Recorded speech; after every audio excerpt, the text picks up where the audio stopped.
Hey there, it's Rob, and we are here, the Dreamlands at last. It's so exciting to finally get to the start of this arc of the story, which, as you will come to find out over the next several months, has all sorts of new challenges and trials in store for the party.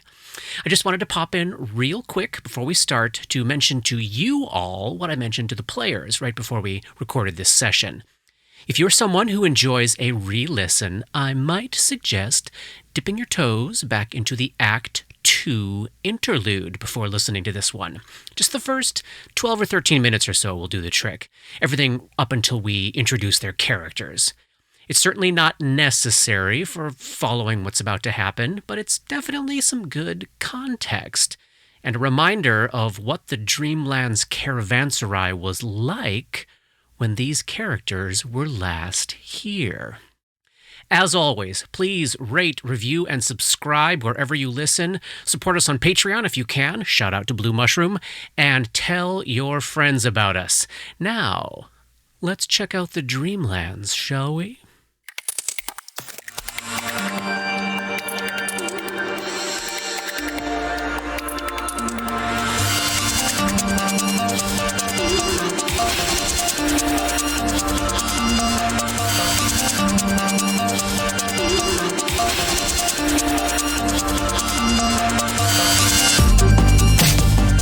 Welcome back to Dark Nexus.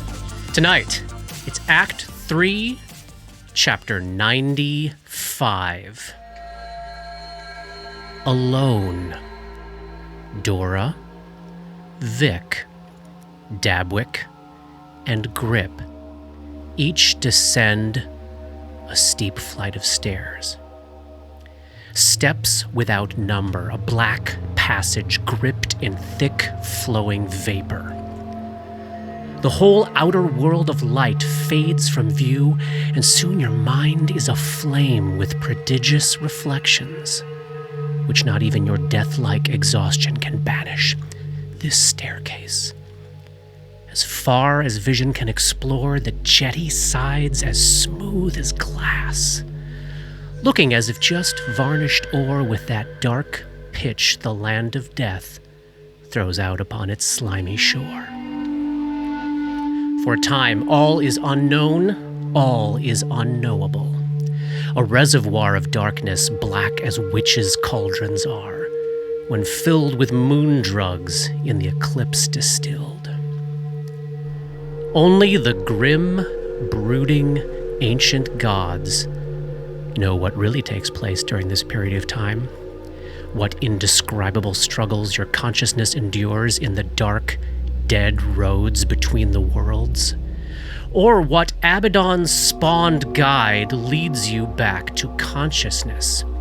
To remember would mean shivering until oblivion claims you in the silent, damnable small hours of the morning. You must not remember, never remember, for you who try this terrible track, who live and die, must ne'er look back, for to linger there is to be lost. Then, shoo!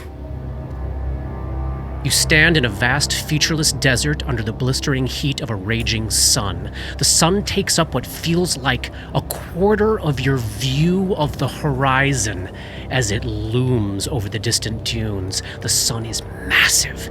It's not only too big, it's too close. It's right there. You feel as though you could literally reach out and touch it in the sky, or perhaps that's merely an unsettling illusion born of the crippling heat wavering the air all around you. You turn your head. Your vision swims, and you see it. One of my favorite little bits of lore in the movie Inception is the conversation where they talk about how a dream begins, like how it always feels like they begin in medias res. You're in the middle of what you're doing, but you still feel like you've lived an entire full life up to that point, or traveled all the way there, or had some sort of legitimate, actual establishing moment before, even though you didn't. Not really, because you You can't remember what came before if you actually stop to think about it. You only have the illusion of remembering.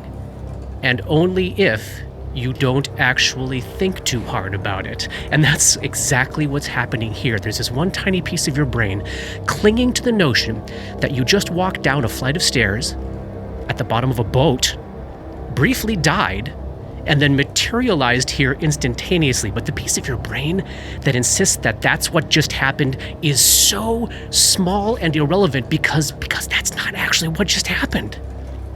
What actually happened was, of course, you just spent 7 or 8 months of your lives in careful planning, working with a team of guides who make this trip frequently and know the region well, and after carefully and deliberately wrapping up all the little projects in your life and closing the book on various relationships, you left as a group and you trekked into the vastness of these sandy wastes. Weeks of riding on, was it camels? You can't quite remember. They were 4-legged beasts of some sort, or 6, maybe 6 legs. Riding through the punishing heat, beneath the blistering sun, the heat shimmered the air the entire way, causing you to see shapes and shadows of unsettling illusions from lives you never lived. Looming towers like rotting lighthouses, the hollow mouths of caves like the maws of terrible fungal lupine beasts, strange institutional structures like collapsing mental hospitals, beached river vessels with the skeletons of halflings, forts, mansions, none of it real. Right? That's what happened, wasn't it? I mean, it must be, because look at yourselves. All 4 of you are wrapped in light-colored desert garb. Your skin is raw and red. Your mouths are dry. You ran out of water. Yesterday? Was it? Or was it just this morning? It's so hard to remember because your head is pounding. It is over 120 degrees Fahrenheit out here at noon in the desert. This is severe heat. In Pathfinder terms, you are moments away from having to make a fortitude save to avoid heat stroke. And just as you're processing this insane transition from the real world to the inside of a literal dream, you're also physically experiencing this jarring transition into a brand new body. Jarring because it feels so real. Intellectually, you understand that this skin suit you're wearing, that you are currently baking inside of, it's not yours. The gear you carry is not yours. Everything you're experiencing it's not really happening. But because your brains are telling you that it is happening, it's real. The body is real. The scratch in your throat is real. The deep ache in your limbs is real. The sharp, jagged shards of chapped lips that rub your tongue raw are real. It's all real. It's too upsettingly, painfully real. And as you're processing all of that, you see it. You're here. You're at the caravanserai we visited in the Act 2 interlude, the one that Dora read about in Count Lowell's journals, but it's not exactly what you found on that fateful voyage when you all died 3 years ago. At that time, this pale limestone building was alive, with visitors and traffic and activity, people and guards and travelers brokering alliances, hatching plots, and dreaming of other lives inside the dream. But now this place is an abandoned ruin. The thick stone walls are crumbling with age. The place was an enclosed, windowless 2-story square with a single wide entrance large enough to admit laden mounts. Through the passage, at the heart of the structure, there was this central courtyard which once featured bubbling fountains, troughs for livestock, bustling stables. And looking through this open passage that leads south into that space, all you see now is wreckage. Piles of sand, choked, dying weeds, a complete absence of life. The entire northeast corner of the complex is wholly collapsed, along with almost the entirety of the second floor. This place is a tomb now. A tomb baking in the desert sun, this last waypoint, this last spark of civilization on the outer edge of the Dreamlands, the last place to restock before marching into the deep desert to the Mad Poet's oasis. This dream has changed. Give me a knowledge planes check, those of you that can make it. I'm going to stop, and I'm going to drink an extract and mix it in with a little bit of water from my very old and crappy canteen. Do you still have water left? I mean, I've got liquids, so I've got some liquids no matter what, so I can do that. So somehow you managed to conserve just enough to get you here. Just enough for this extract to work. So I drink Tears to Wine. Tears to Wine. And remind me what that does again. It's been like 55 years in our real life. Oh, yes. I will tell you what Tears to Wine does. It's a boost to knowledge or something, right? It's 10 minutes per level, turns non-magical liquids into mead or wine of average quality. Creatures that drink that mead or wine created by the spell become sharp-witted and clear-minded, gaining a +2 enhancement bonus on all intelligence and wisdom-based skill checks. Nice. Dora got a 30. 27. Something's happened here. While it's not always true, nothing's always true in the Dimension of Dreams, it is often true that places like this inside the Dreamlands, they tend to be incredibly stable. Now, what air quotes stability means in the great cities like Dilathleen or Celophaeus is that they're not subject to the wild, insane, random, cataclysmic events that continuously shape up the deep dreaming. They don't, like, for example, spontaneously turn into butter or something. But what the word stability meant here at this place was that it just never changed. Ever. Every time you arrived here, and Dora could explain this from her reading. Oh my gosh, and Vic probably read some of these passages too because they would have contained information about Vaticus. Every time you, as a group, arrived here, it was always at sunset. The heat of the day was dropping into a blessed coolness. The guards were always the same. The owner of the sundry shop, the bookkeeper, and so on. Always exactly the same. There were different visitors each time, depending on who had traveled or dreamed themselves here, but the place was the same. It always being the same was essential to its nature. But now it's changed. So you would guess that this place has been subject to the will? Action? Whim? Or one of those beings Dora read about back at the end of Act 2, either a divine being or a particularly powerful dreamer. So we have investigation to do. Find out what happened here. Because we were sort of counting on this place.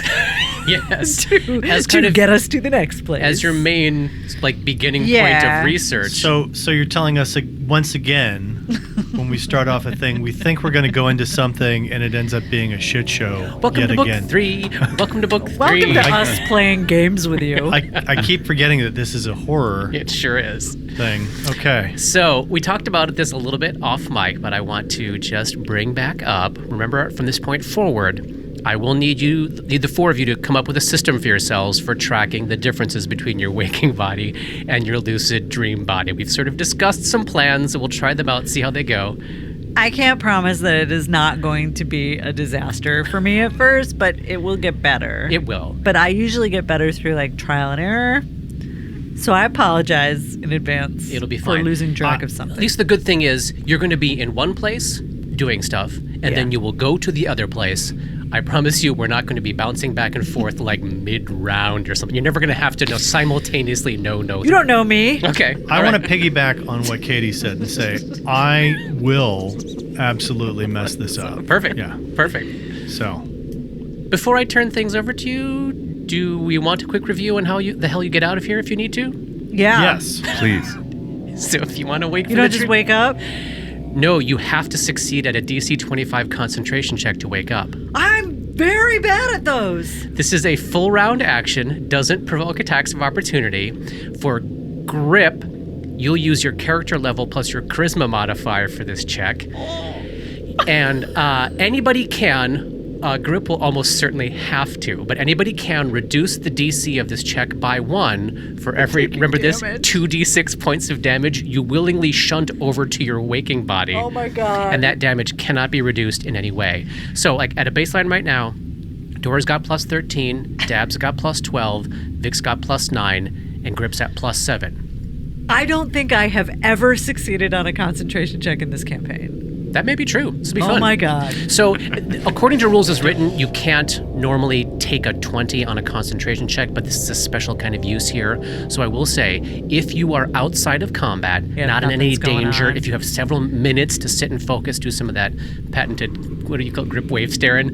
Well, it's sand. You stare at the In this case, sand eventually. staring. You can take 20. But if you need to do it because you're about to die in combat, you got to make that roll. You got to roll for it. You got to roll for it. And so it's for every 2d6 you get a plus what? The DC goes down 1. No! 1. Yes. 1? 1. And that is damage that goes to your waking body. Yeah. Yes. Which is already damage from the 2d6 we took just to get here. Yeah, and we'll also talk about what Barnabas and Stasi's general practice is when they watch this ritual happen in a future episode.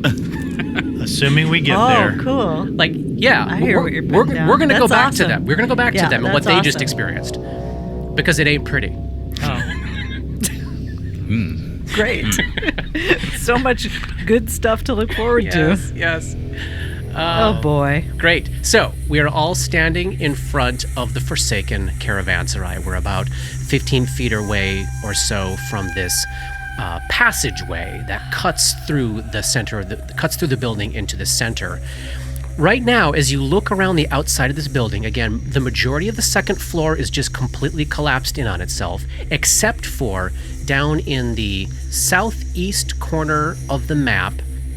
You can see basically the southeast corner looks like it has maybe 1 or 2 rooms still standing down there with still the roof on it, and then there's one room with the roof kind of collapsed. If you picture the east side of the building, the east side of this square, the right side on this map, there is an open space up there that, because the roof has collapsed, is kind of like an open patio. There's no obvious way to get up there except this giant pile of rubble, which you could try to climb up. Otherwise, as you look around, no windows at all anywhere on the building. You can see right now in front of you 1, 2, 3, 4, 5 doors. Deeper inside this passage, closer to the center, there are 2 sets of double doors, one to the east, one to the west. Those are both closed. They look like heavy, reinforced wood. This door to the north, the first door on the eastern wall, that I have open on the map right now, what that is one of those doors that splits in the middle. The top half is open and inside the next room.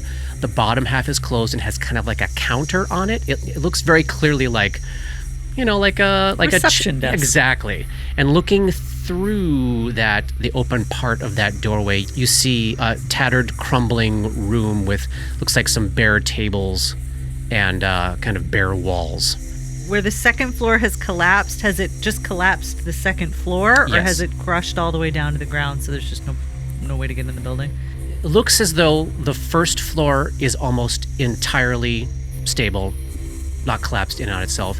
You might be dealing with some rooms, kind of like in Briarstone, where maybe there's a couple of rooms that are exposed to the sky, but it looks pretty solid at this point. It's just mostly the second floor that took the brunt of this, and it doesn't look like damage. It looks like time. It looks like this just sat happened here. a long time ago. It's just like nobody was here for thousands of years, and this is just all that's left. Oh boy. Well, this looks like a trap-laden passage directly ahead. Yeah, can I make some knowledge checks, like engineering, maybe some survival checks for tracks, that sort of thing? Give me a survival check. 24. Aside from the tracks of the 4 of you, There is no sign of life, no sign of tracks, no sign of even small desert mice, no sign of anything. Here's where Dora's mind is right now. She's wondering about quantum physics. So, I was in this play a really long time ago where it moves forward in time through Act 1, and then an event happens that changes what happened in the past and then moves. So the second act moves backwards in time, and all the scenes are repeated in reverse order with slight differences. Is this something, does she think, that Lowell's could have done to prevent us from following him? Like, could he have changed something when he came to the Dreamlands that made it so that this place never existed in the way that we need it to exist to follow him? Do you know what I'm saying? That is 100% a possibility. So glad I was in that play. I think, Katie, the likelihood of Dora thinking of Lowell's as being potent enough on his own to do that, Sure, but he's we know also he connected hires to other people to do things for him. And so. he has a piece of an elder god in his brain, as do you all. Yeah. Praise. So if the piece of the elder god is aware that we're trying to catch up to him, might also be giving him different whispers and dreams. And or powers, And depending or on what that powers. relationship is. I mean, you would not be currently thinking of that relationship as one where the mortal receives any benefit, but he might. he might. And you're at the beginning of your journey. Looks like Grip stepped into that passageway a bit, didn't The he? trap-laden passage I just mentioned. Yeah, he did. So Grip makes his way down past the Grip, let me check it out first. Hold on 1 second. Grip. I'll stop where my pawn Don't is, move. but I'm where my pawn is. So, Robert, you see this central courtyard which has collapsing stalls for animals, crumbling, faded, low stone posts. There's these two empty, dried wells, and across all the way at the bottom on the south there's a long, empty stone trough that probably once held a lot of water for animals. And you can see two doors, one going to the east, one going to the west, into the structure down across the way, maybe about 50 feet from where you're standing. Grip stops there. Vic joins him. Vic, as you're looking at these two sets of double doors that head into the complex on the north half of it, they are closed but not latched. Like, they're just shut. So they don't appear to be locked, and they don't appear to be fitting even particularly firmly into the door frames. Like a door that has been ajar for hundreds of years in the desert. And like maybe if you try to open one, it might just fall off its dead hinges and clatter to the ground. As you both passed that guard station to the north, where Dabwick is in front of right now, looking in there, you do see a couple of old, fallen apart tables. And there is one door on the inside of that room. It looks kind of like a cell door. It is shut and barred from the outside. But Vic's going to give me a check here. Yeah. Some checks for traps and such. Give me perception. That's a 21. There's no evidence of traps. There's no evidence of life. All right. If there once were like tripwires or cleverly hidden mechanical devices It's just here, decayed it's just over time. decayed and rotted, nothing left. Let's start up here. All right. Going in. So you're going to the guard station. Looking around, two tables, chair, and then this narrow, barred cell door. Locked, unlocked, trapped. Just barred and not able. It's not a door you lock. It's a door you slam a big bar down across. Check for traps again. That is a 31. Nah, it's clean. Hey, Dabs. Yeah? Is there anything magical in here? Detect magic. Zoom. Dabwick enters the guard station, and from underneath the rotting bottom of this cell door, Dabs, you're picking up strong auras of necromancy and transmutation. Strong meaning caster level 12th or higher. Goal. Not great. You want to hang out and just pause for a second and see if you can study them? Just wait a few rounds. Yeah, sure. See what else I can get. Yeah. Give me a spellcraft check. This is very scary. Oof. It's a 19. That's fine. No, you're not able to parse. This is powerful magic. Hold on 1 second there. I crack another extract and drink it, and I have Identify now. Give me a check. That is a 33. Hey, Johnny, you just got it. Thanks to the Identify.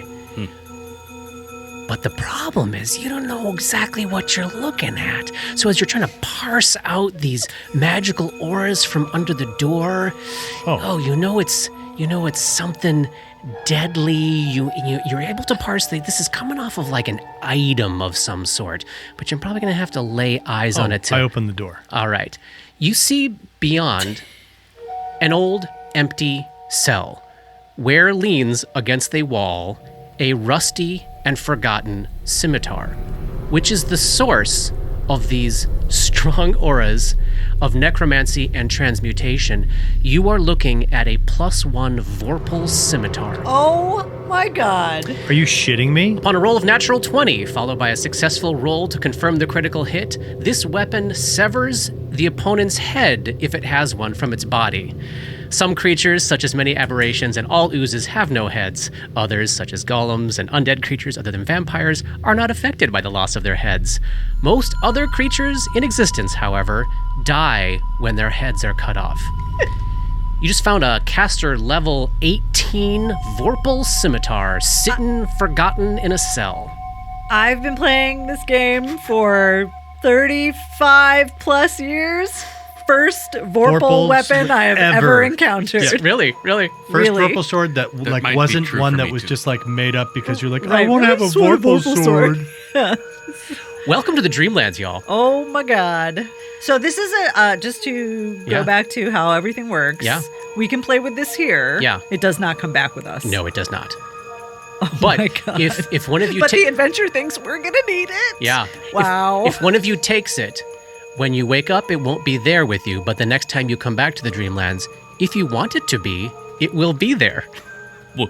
Would anyone mind very much if I held onto this slashing fucking weapon? This is your first slashing weapon! That would make me very happy, I think. I mean, how can your first slashing weapon ever in the campaign not be a Vorpal blade? Let me just You have Amazing. earned it, my friend. let me just add this to my dreamwalking sheet. Oh, What are you going to call it? You got to have a name for it, right? Vorpy. No, I think Rusty. Rusty!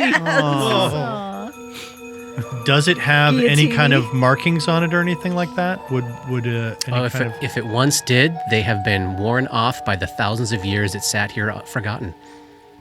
Did they lock up the sword in the cell? Is this like one of those Skyrim or Fallout vignette mysteries where you just stumble upon some sort of scene you're of like, skeletons doing something? You're like, what the hell happened Something here? went the fuck on here. They were up to something. So, you walk into a room and you find a Vorpal scimitar. What's next? Everything's Now we have coming. to find the thing we're supposed to kill with it. It's all oozes from It's here just- on out. It's just heads without bodies Yeah. everywhere you go. Yeah. Also going to assume that I can look in that room and make a perception check. No perception check needed. It's a small cell. Nothing but the magical weapon worth 72,315 gold pieces. All right. Well, let's... All right, so we've got two sets of double doors on the north, one set going east, one set going west, and we've got two single doors on the south, one going east, one going west. Let's go down one. I am detecting psychic significance this whole time, just in case anything within 60 feet pops. And Yeah. Dabbick will keep detect magic. And I am going to, again, check the door for traps. So the thing to immediately note as you cast detect psychic significance, Katie, is that Dora, there's just an absolute absence of any significance here. This place has become forgotten, and it's Too old. It's too old.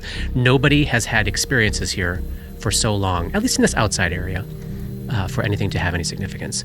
So Vic is checking out those double doors that go to the northeast corner of the building. They are not locked. They are not trapped. Let me open them up for you there, Johnny. I'm going to stand behind the guy with the vorpal sword.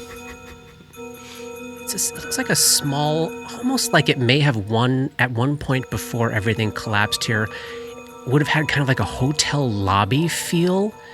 The floor was once fine marble. There is this really fascinating basin that is carved in the shape of an endless line of sleepwalking mortals holding this basin in the air.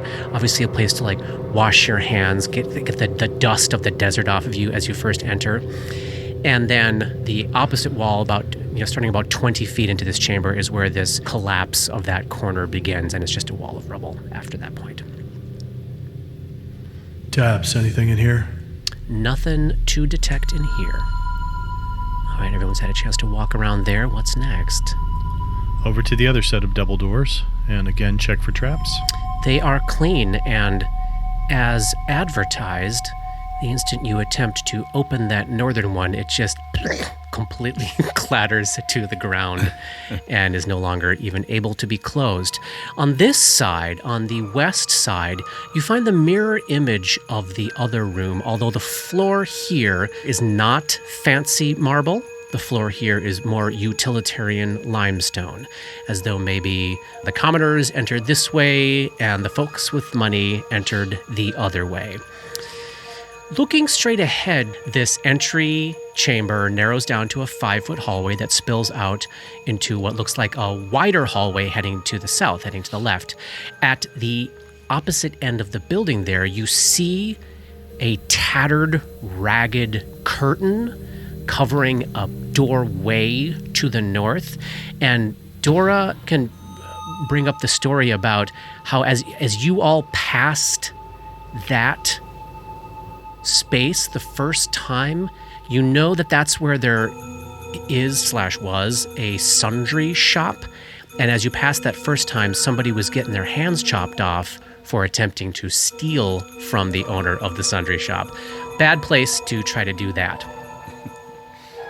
So you all have made your way into this western antechamber. Dabbick's at the front and casting Detect Magic there, Paul. Dabbick doesn't pick up any signs of magic within the cone of their detection. You want to let me take point, Tabs? Please do. All right. Start to make my way down the hall, checking for traps, checking for anything, perception. You're good for now. As you look down to the south, you see a long 15-foot wide hallway stretching the entire length of the building with 3 dry pools in it. Is this door trapped, locked? It's a curtain. All right, well, I just push it aside then. All right. Yeah, it literally just crumples to dust as you touch it. Inside this long, narrow space, about 45 feet long, 15 feet wide, the walls of the room are lined with shelves, and there are a couple of long tables stretching through the room's center. It was obviously once this sundry shop, but all that remains on these shelves are heaps of dust, piles of rags. But on the opposite side of the room, there is a humanoid figure. It's a human man looking into a full-length mirror leaned against the opposite wall. He's probably in his 50s, kind of sallow-complected, Kelishite in appearance, so olive skin, dark black hair, dark, long black beard. He's wrapped up in these blue merchant's robes that were probably once very fine, but they have faded and they've grown thin and ratty. And he's got his arms tucked up into his long sleeves, almost like he's hugging himself, like he needs comfort. As you enter, you find him staring at his reflection in the mirror, and then he turns back around. Welcome. I have not seen anyone in such a long time. I must apologize for the state of my wares. Do you need supplies? Yes. Yeah, we understood that this was a way station for travelers, but seems like something happened here. Oh. Yes. Something has happened here. What can I get for you? You, sir, you look... And he's eyeing all of your gear. You look like you could use alchemical supplies, is that correct? And who's next on the map there? It's just Vic and Dabs in there right now. And you, friend Halfling, what are you? I'm very thirsty. Oh, you require water because you've been spellcasting, is that correct? We've been traveling in the desert for a long time to get here. Oh, are there more in your party? Yeah. Come in for some comfort. And he gestures. No, he doesn't, because he's holding himself. He kind of gestures with his shoulder, like, go ahead and sit down at these 2 crumbling tables with no chairs, or like the remnants of chairs that have already crumbled underneath the tables. He's kind of pacing back and forth in that opposite end of the room. Like, oh, where did I put the alchemical supplies? Can I make any kind of knowledge check on this gentleman? Does he appear to be human, or... He does appear to be human. I'll take a perception check from the 2 of you there. All right. And just also, to be clear, the 2 of you in the hallway, you do hear this conversation happening. So it's not like there's some kind of like illusion. Dora's going to cast Mage Armor. Okay, so Dora's out in the hallway, cast Mage Armor. Grip is making his way into the room. Yes. 27. Also a 27.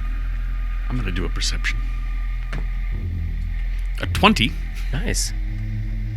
So Grip enters and he's like, yes, Merodad Farang will be happy to help. A fighter of some sort. Good. And you all 3, you notice at the same time, and it's probably because, I forgot this piece too. As you left the antechamber and you approach this western hallway, there's clearly in evidence old continual light spells on the walls that are still functioning but flickering a little bit. So there's light in this place, and also there's some lingering enchantment that is keeping the air in here at a survivable temperature. It's not quite cool and comfortable as it probably was at one point, but this is a space mortals, humanoids could survive in. And as this shopkeeper sort of leaves the shadows of this other side of the room where he'd been staring at himself in the mirror, the 3 of you notice, as he kind of gets a little bit more into the continual light spells, that the bottom of his blue robes are trailing off at the edges into black smoke, into insubstantial black smoke, like incorporeal black smoke, but he appears to be completely solid. I can take a knowledge planes check as you catch sight of this, Vic. Dora can see Dabs through the door. So she's watching their expression, but holding off on coming in. If there's an opportunity listening to all this, she might use her once per day detect thoughts ability. Okay, let me know if you want to step in. That's 26. 26, you said? 26. This is fun. Okay, so there are so many forms of life that are native to the Dimension of Dreams. There is obviously as many unique forms of life in the Dimension of Dreams as there are on the material plane, maybe even more. You've certainly met some of them, things like Vuniths that are what you would think of as real, in that they have solid bodies, and if they can cross the planar boundary in the material world, they would be solid crocodile-like hallucinatory creatures. But they're real. They can swim in the water. They can exist outside of this plane. There are some beings that are simply dream stuff, sort of like when we think of angels or devils. Those are the souls of mortals who have been given a body by the actual essence of the plane itself. The dimension of dreams is capable of doing that with certain outsiders. There are certainly forms of life that only exist as illusion, temporary creatures that actually occupy the inside of your subconscious and don't really exist in any physical sense in front of you. And then there are things called animate dreams. On the mortal plane, and This feels very much like a living nightmare, like what we met with before. this is a different thing. So there are certain forms of undead on the primaterial plane that are created spontaneously when a person experiences some sort of trauma or death. They become an undead creature. This is similar, except it has nothing to do with undeath. What can happen when a particularly imaginative or emotionally deeply feeling mortal dreams themselves into a traumatic experience and then wakes as their dream body dies, the psychic trauma left behind can create a form of life known as an animate dream. It's not undead. It is created from this plane of existence. It's an outsider. It's unwoken. It is like a psychic feedback loop of somebody's trauma. It's like the paint left on the walls of someone who was here. Yes, exactly. So, these things, no matter how solid they may look, they are incorporeal, but not undead. So we know about incorporeality. We've got to use magic effects basically to affect them, but they don't come with the immunity to mind effects that most undead incorporeal creatures come with. Would I know that this thing was aware that that's what it was? You would think of them as creatures of madness, bound in feedback loops, determined to destroy mortals, because mortal life, mortal consciousness, mortal psychic experience is the pool from which it was given its endless, horrific life. Oh, is that all? Yeah. You would think of them as possessing a certain degree of spell resistance and possessing a package of spell-like abilities that are all based around fear and confusion and slumber. And I heard this thing start to say its name very quietly to itself, but Johnny the player... Meredad Faram. Say, Meredad, when we entered in, I saw you looking at yourself in the mirror there. What did you see? It's hard to say, isn't it? I don't know. I'll turn around and look again. What do you see?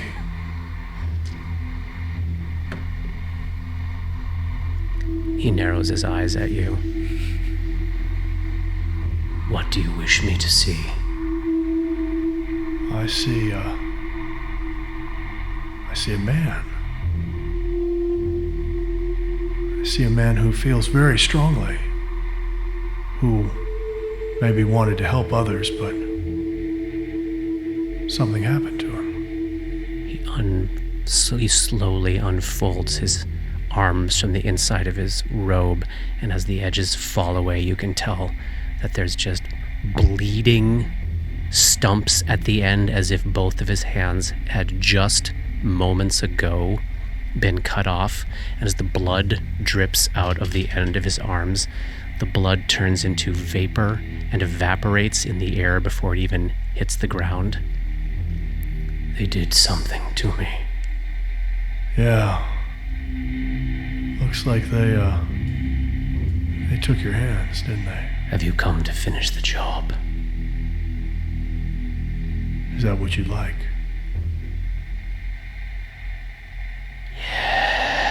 Yes. You see his eyes turn into flame. Roll initiative. Dora! Gonna need some help. Incorporeal. All right, round one. Dabwick is up first. Dabwick got the jump on this situation about 30 feet away from this animate dream, behind Vic and Grip. The back corner of this room here. What does Dabs want to do? Dabwick is going to close and physically attack What?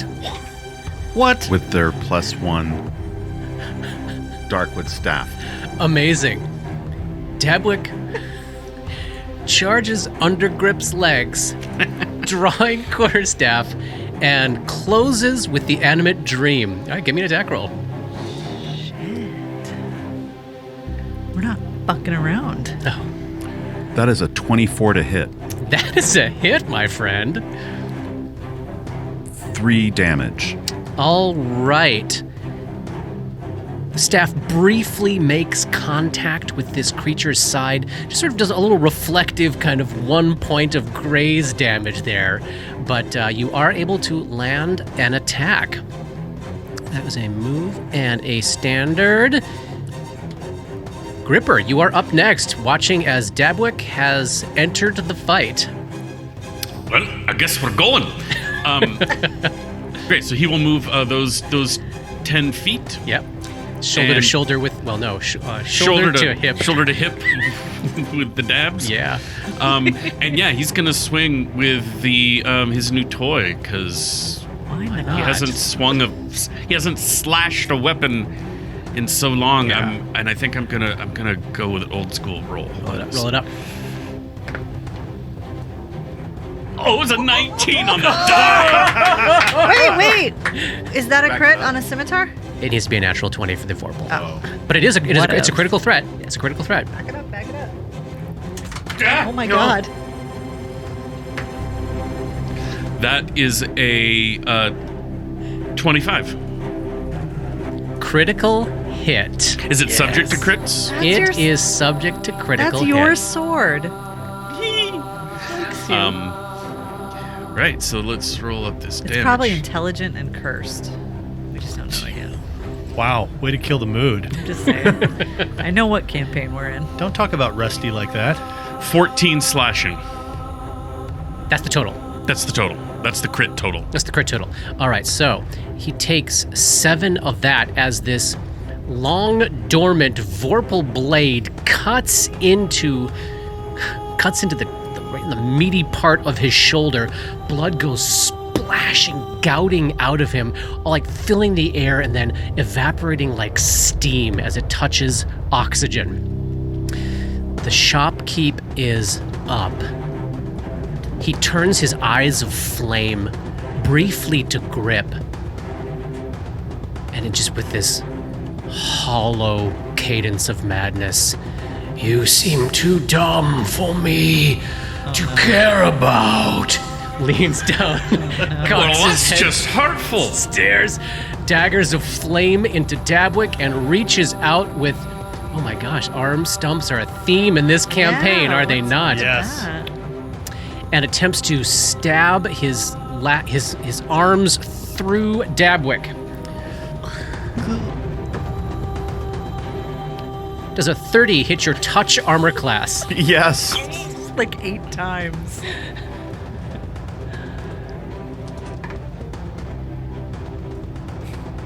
He keeps rolling them and making faces. I know. Hard to tell. The arm goes right through your armor, Dabwick, into your chest, and you feel this terrible, racking pain spasm through your body. 27 points of damage, and your entire brain space is immediately clouded with horrifying visions. Like you see him melt, you see yourself lit on fire, you see yourself sinking through the stone, into the sand, into a bottomless pit. You are falling into the abyss. Give me a will save. That's a 26 on the will save. Do you wish to use a shame point? Wow. No. After about 3 seconds of convincing yourself that this is not happening, you fight through the fog. But the rest of you watch Dabwick immediately phase out of any recognition of reality for a brief span of time there. Their head went to someplace fucked up, and they were seeing things that are not here. Dora, you're up as you hear Dabwick screaming in pain in the next room. You're outside. So that's my cue? That's your cue. Okay. So Dora enters through the now open doorway, standing right next to Vic, about 30 feet away from the shopkeeper, who you can see probably at this point with his arms inside of Dabwick. Yeah, horrible. Presuming I need to make a knowledge planes. Feel free. 33. So you know what Vic knows. So I know to use Purge Spirit is what I'm getting at. But you know But is it's there got anything else? spell resistance. Yeah, well, Let me tell you the nature of what its touch attack does. Its touch attack bestows a curse that drains wisdom. Once per day, it will drain 1d4 wisdom, leaving the target fatigued, and curing it requires 3 consecutive saves. Or dispel evil, which you don't have, dream, which you don't have, or remove curse, which we you don't don't have Dream? You can't cast it. You don't have anybody that can cast it. Okay. Anything else with the 33? It's got blind fight. It's got flyby attack. Jesus.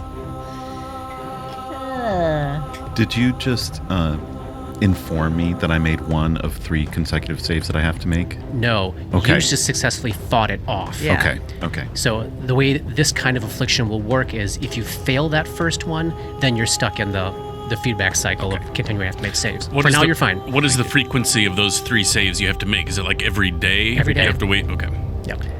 All right. I'm going to cast, to no one's surprise, Purge Spirit. Yes. On the creature.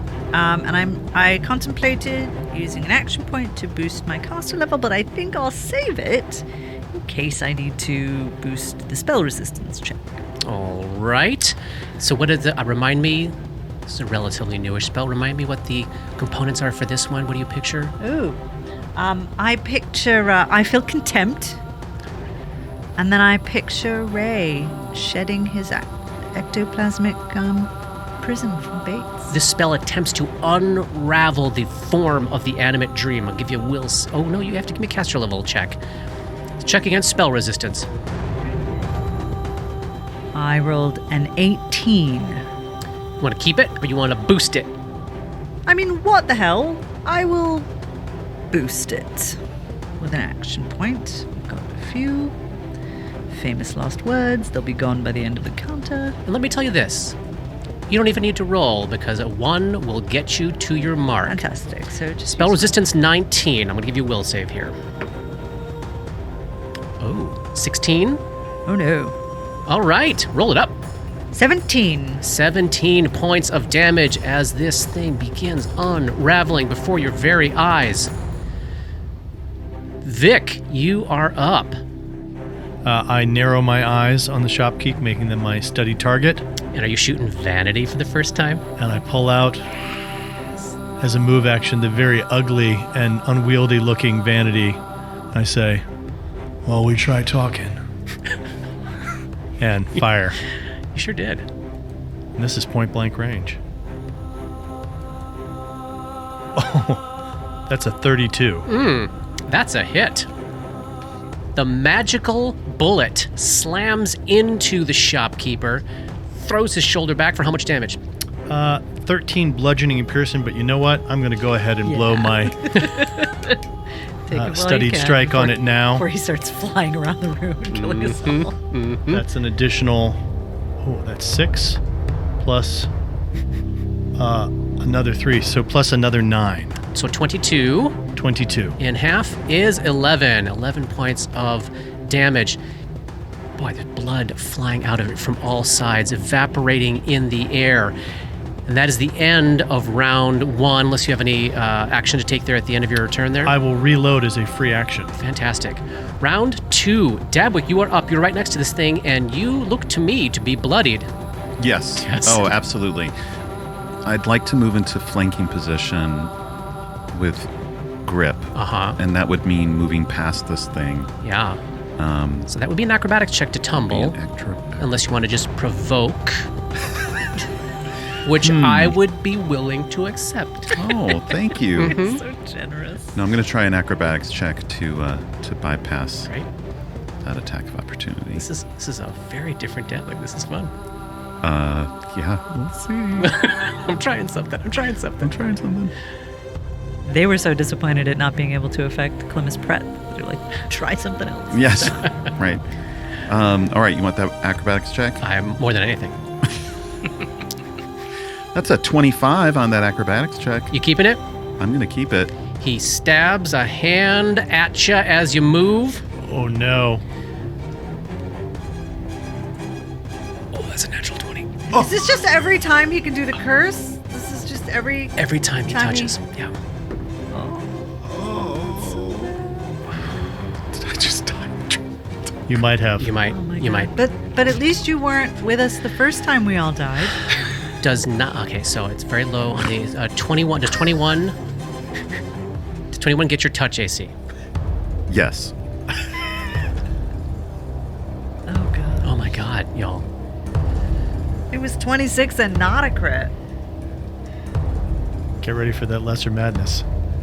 Yeah, it's coming at you, buddy. Maybe we should go. I think Dabwick's not going to try that again.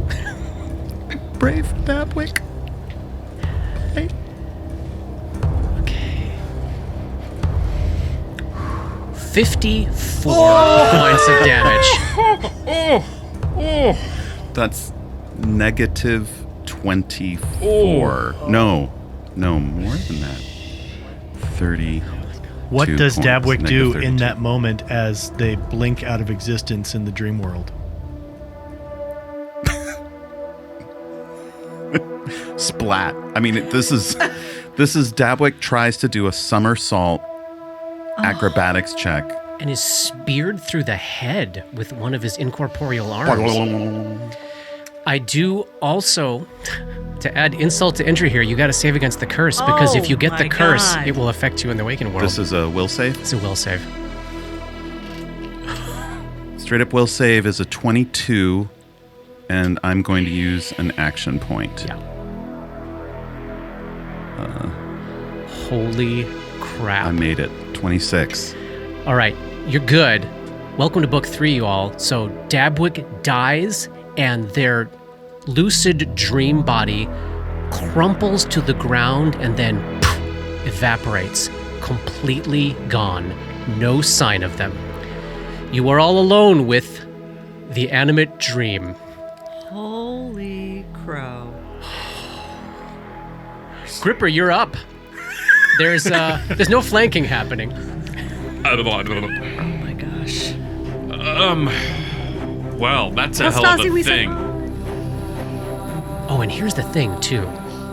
They are still going to wake up 6 to 8 hours later. You have no idea how long or what sort of how time is working, but you already know there is going to be a period of time where Dabs is dead, traveling back to the waking world without you all. I mean, that has to be like part of how you gain a lesser madness, Yeah. where like literally It's like the your jaunt.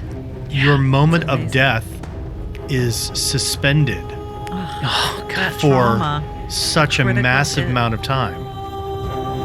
Yeah.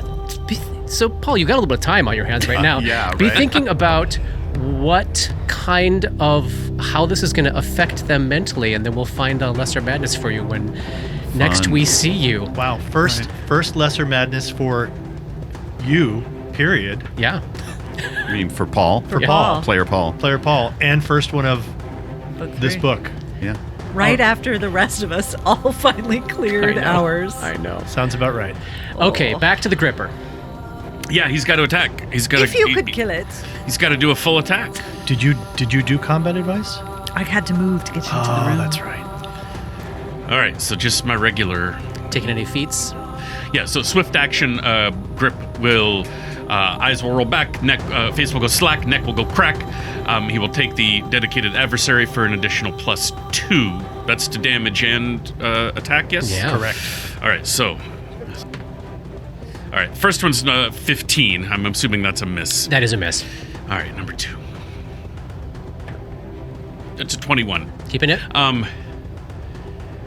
Don't forget that you have that feat that gives that you're able to spend Stamina pool. your stamina. My combat stamina. Yes. This is the time to spend them. Yeah, we've just become a no-holds-barred combat offensive. Yeah, I think you're going to find.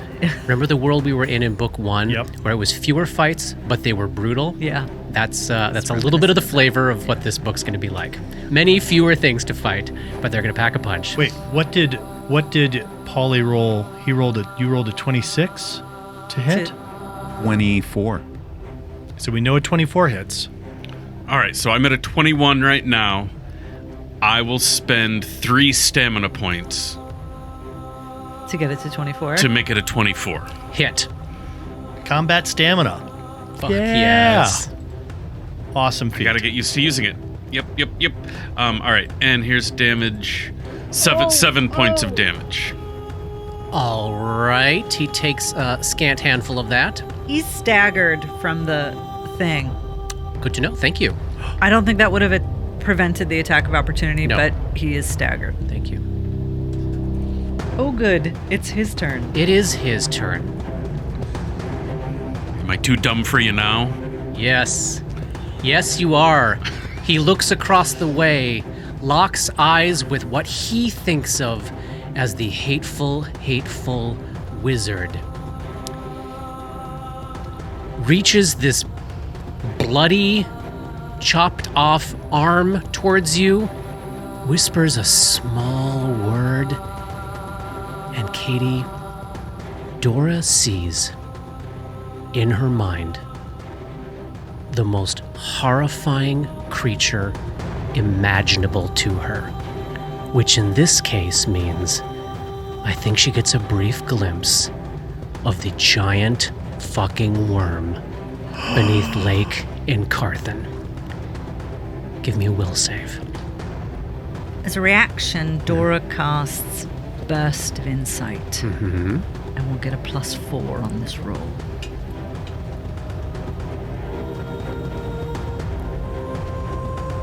$26. Keeping it?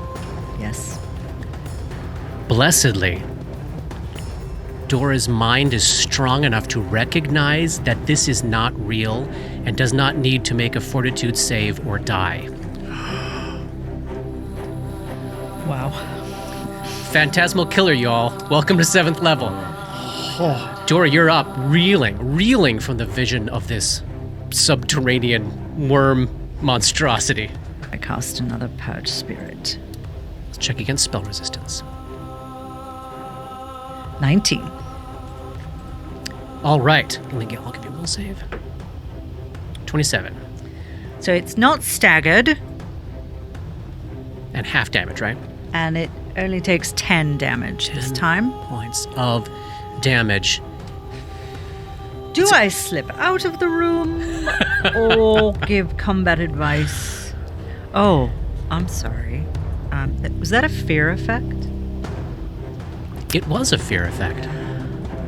You wanted a wizard. You've got one. Nice. She lets Tima out. Okay. Tima's immune to fear. Yeah, good call. And she has DR5 bludgeoning. Big bloody sword in your hand now. Why don't you do something useful with it? Oh boy, a lot of judgment from all corners there. I can't believe I used to hang out with you. I used to think you were cool. Victor, you're up. Vic sees Dab's body drop and disappear, and it's like, oh fuck. Yep. And immediately levels the alchemical torch Vanity Bring it. at this thing and making it again his study target, spending a point of inspiration. Use those Fires. resources. Absolutely. Yes. Oh, that is a 36 with a crit confirm. So that's a natural 20 on the That die? is a natural 20. And a crit confirm of what? Wish you had a Vorpal gun. 21, and I'm going to spend some points on that crit confirm just to oh no, do I want to? You know what? I'm going to spend 2 points of inspiration. I'm going to spend something that I can afford to lose Perfect. right now. Perfect. All right. That adds 5 to it for a 26. Critical fucking hit Oh, with yes. Vanity. Yes. Roll it up. Finish him. That's 8 plus 8 plus 6 plus 4 plus another 6. That's 32 plus another. What's this extra? This is that was the critical. 32 was the critical total. Got it. And then the additional studied strike damage Love it. is going to be another 5, so 37. Yeah. And another 5, so 42 points of damage. 42 points of damage becomes 21. All of that goes through. It's definitely bloodied. I'll give you all that. It's just bloody now. You blow a huge hole in its chest, which I think at this point, since it's bloodied now, remains. So it's got this gaping, steaming Tima wound in its laughs. chest, but it's still on its feet. Whew, you reloading? I'm going to reload as a swift action, as a free action, and then move to be in front of Dora. Aw. T-Mother. I still do it. I go, not doing it for you. Then I step in front of Tima. She licks your ear. Not the ear. We're back around to Grip. Grip, you're around the corner. Probably he's barely in your view right now, but Combat advice. you can tell you can take a 5-foot step and close if you wish. Right, stupid is as stupid does, you fucking spirit. All right, here comes attack number 1. 22. +2 for combat advice. Combat advice is turned on. +2 stamina points. Dedicated adversary. Oh, I do have dedicated adversary. so it's 24. That's not so 24. We got there. It's all good. That's it, as we know. Yelling all this stuff. For 5 slashing, Oh boy. and then second attack is that's a 15. No, I can't get to 24 from there.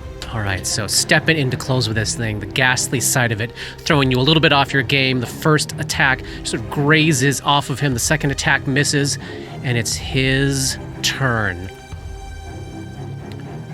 So he's now effectively backed into a corner here. He can take one more step before he has nowhere else to go. So he steps back into the corner next to the mirror, turns and stares daggers into Grip's eyes with his eyes of flame, and you feel a bowel-watering terror sink through your psyche. Give me a will save there, my friend. I'd rather not.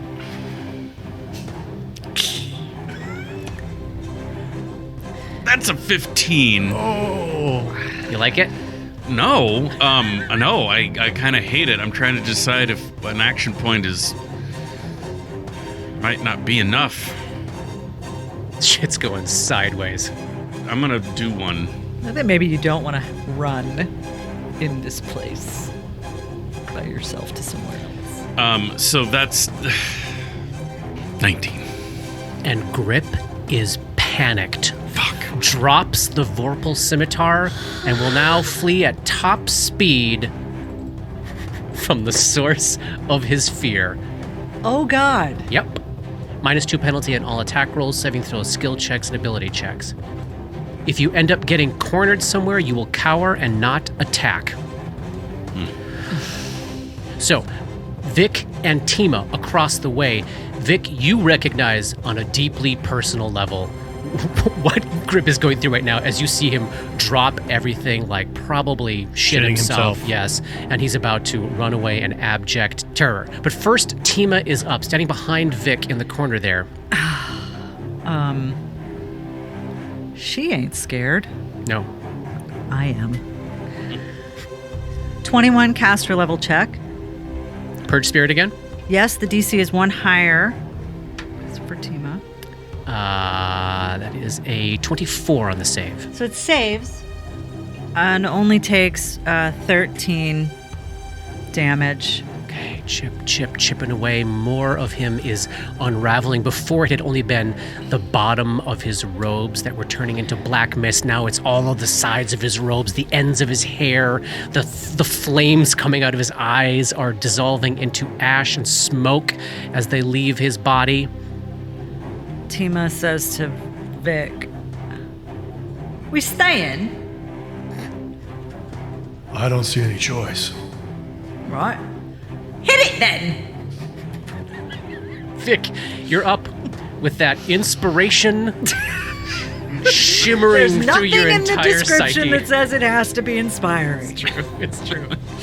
Vic takes a deep breath and levels Vanity Yeah. and aims for this thing's the face, like where its eyes had sort of like changed and locked and stuff. Yeah. And fires, spending another point of inspiration to make it my study target. See if we can blow another hole through him. That is a 28. Keeping it? Oh yeah, Yeah, that's it's a hit. that's a touch attack. If it doesn't hit a Now I'm just getting touch salty. attack, Yeah. like that's I will run. That is 9, and I'm gonna blow my studied strike again against it. Oh, this is also brutal. +6, plus another 3, so that's 18. All right, so 9 points. Yeah, I think for fun, you do succeed in blowing a massive hole through his cheek. So now you're like looking through his chest, looking through the side of his head. He's just clinging to existence, holding on to his madness as we turn over to Grip, who begins I a have run. I, Oh, you got I more. still I have a move action still. Oh god. What's it gonna do? What's it gonna do when it comes for I you? know. All right, I'm gonna reload as a free action, and there's nothing I can do as a move action. I'm just gonna reload as a move action. That's my turn. All right, Robert. Yes. Why don't you move Gripper's token to the doorway there? So Grip tears across the room, muscles past Vic, ends up in the hallway, knows damn well there is nowhere to go outside, sees a long open hallway with a curtain at the end. Maybe there's a place to hide down there. Keep going, buddy. Why don't you move 35 more feet? Wouldn't he get out of the building? No, Into because the it's just desert. He's got no water. He's going to burn to death. Our Grip's tearing down the hall to the south. This shit is wild. The shopkeeper is up again. Oh, he's still going. He's still going. We are like Gorman and Vasquez in the air vents, with it being surrounded by aliens, and one of us has a bomb. It's gonna kill us too.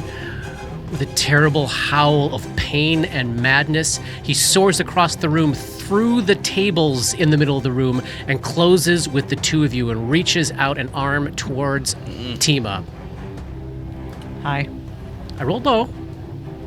Does a 22 Yes. hit your touch armor class? All right. You beat it by 9. I'm sure no one is surprised to learn.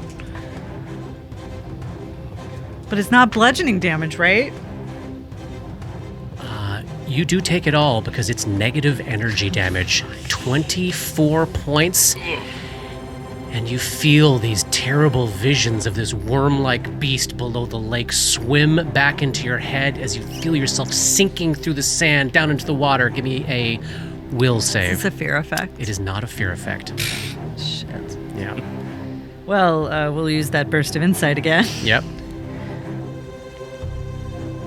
Oh, natural 20, 31. All right. You fight it off, not cursed. Then you are up, shoulder to shoulder with Vic, right in front of this incorporeal shopkeep. Really don't have any choice but to attempt to cast this spell Defensively. defensively. All right. So you're taking the move action to solidify the thought components of your Yes. spell. All right. 30. Success. All right. Give me a spell penetration check. Let's see if this works on him. 21. All right. You are good. I'll give you a will save. Natural 1. Look at that. Roll it up. 17. My favorite number. And staggered. Wait a minute. What was the spell that you cast? The immediate spell that you cast? Burst of insight. Are you able? Doesn't that? It increased my wisdom by 8. So it Does- doesn't affect my spell casting. It doesn't take anything away from. It doesn't like make No. it so you only have like a move action or a standard Oh, action crap. for next round. I think. No, it's the physical The one physical one, okay. fatigues, but this does daze me. Good reminder. Sorry, wasn't No. trying to be a No. a This killjoy. is, this is good for us to remember. The burst of insight dazes. Okay, so I could not do that. No. So I get my spell back. I get both my 4th Purge Spirit and my 2nd Burst of Insight back. And you're But basically just I hanging tight. am just reeling. dazed. Yeah. All right, Vic, you're up. You see Tima staggered by that mental energy necessary to survive this assault. Oh, this is not good. And I'm going to take No. a 5-foot step back. And again, level vanity at this floating, dreamlike shopkeeper and spend a point of inspiration. Vic And steps into the hall, leaving fire Tima again. alone with the shopkeep. That is a 34. Yeah, it's a hit. Oh my gosh. Okay. All right. Come on. Come on. That's 12 points, and again, I'm going to spend my studied strike because I got to put this thing down now, or it's going to kill Tima and or me. That is another 5. And that's only 1, so that's 12 plus 6, that's 18. Takes 9 of that. Just blown away his left hip. He's still ticking. I'm going to spend an action point To shoot again. to shoot again. Great, awesome. And I'm going to spend my final point of inspiration. Oh my God. Oh gosh.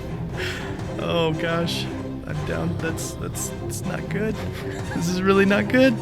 All right.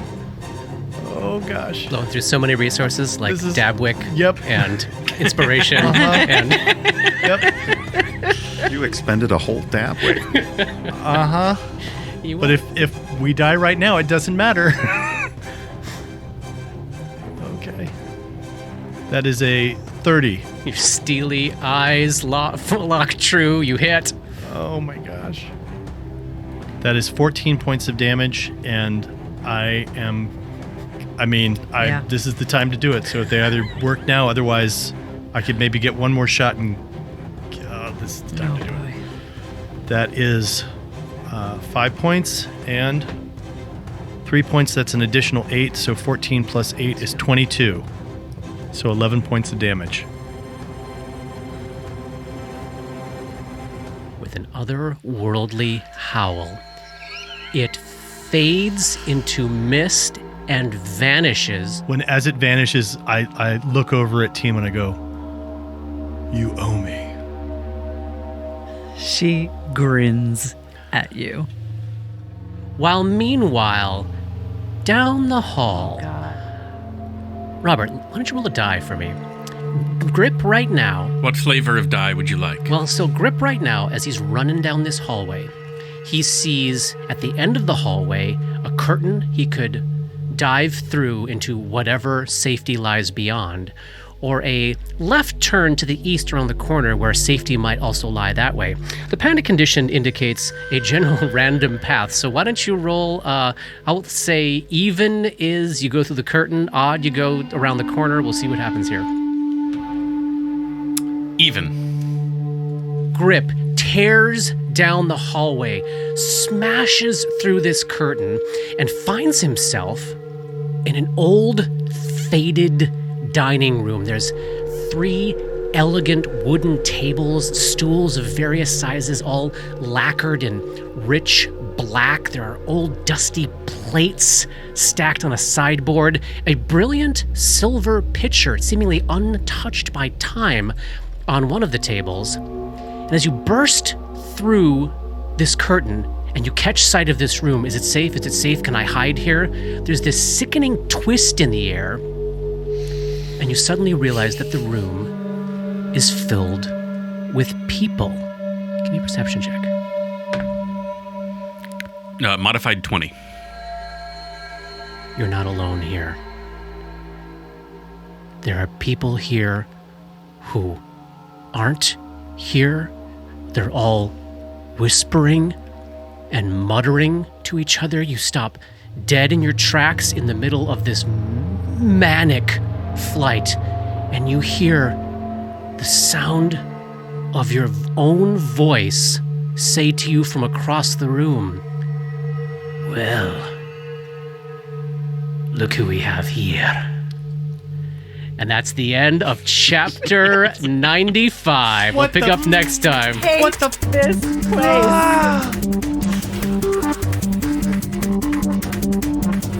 Dark Nexus is a creation of Plug and Hum Productions. This podcast uses trademarks and/or copyrights owned by Paizo Incorporated, which are used under Paizo's community use policy. We are expressly prohibited from charging you to use or access this content. This podcast is not published, endorsed, or specifically approved by Paizo Inc.